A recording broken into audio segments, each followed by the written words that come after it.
Thanks for joining us again, video number 5. We're going to talk now about the subconscious mind, which is ultimately going to guide us in our decisions one way or the other, for better or for worse. Yeah, so we've spoken already about the unconscious mind, which makes up about 10%, looks after all the automated stuff. And we've spoken about the conscious mind, which makes up the other 10%. And it's the rational part, it's the thinking part. And this leaves a big, chunky 80% of what we refer to as the subconscious mind. And this is where the real magic happens. This is the subconscious mind, is the part of our mind that looks after or holds what our belief patterns are, what our values are, what our strategies are. And it becomes really important if you want to affect a change in your world to have an understanding and an awareness of what your subconscious beliefs are. So if you think of the word subconscious, it kind of sub meaning underneath, it lives underneath our conscious mind. And what typically happens is that the conscious mind says, you know what, I've spoken to Dan about joining up Nepean CrossFit, I think it's really good. And the conscious mind rationalizes it. Then the subconscious mind kicks in with the beliefs and values that it has. And it will say something like, you know what, but you're pretty lazy and you don't like getting out of bed in the morning and stuff, driving after work to go and train. Oh, you're not fit enough. Too hard basket. You're not fit enough. You can't pick up that weight. All of that lives in the subconscious.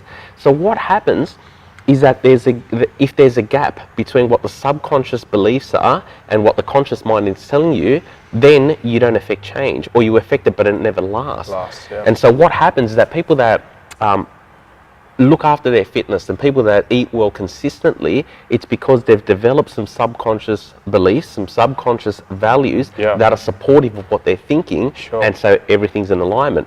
When it's not in alignment, we refer to that as, the word is cognitive dissonance, which basically means that your cognition or your thinking, there's a clash, there's a dissonance that's happening in there. So what you're saying that you're doing and what you're actually doing aren't in alignment, and it creates a really hard emotional pain to handle, because it's just internal. No one else can see it from the outside.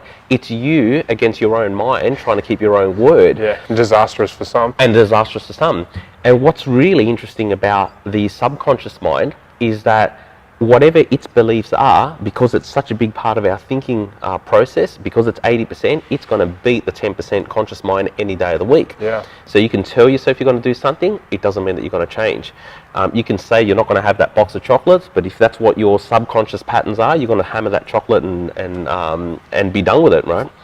So here's the other part of the subconscious mind, which is really interesting, is that it doesn't really care about your behaviors as to whether they're resourceful or unresourceful.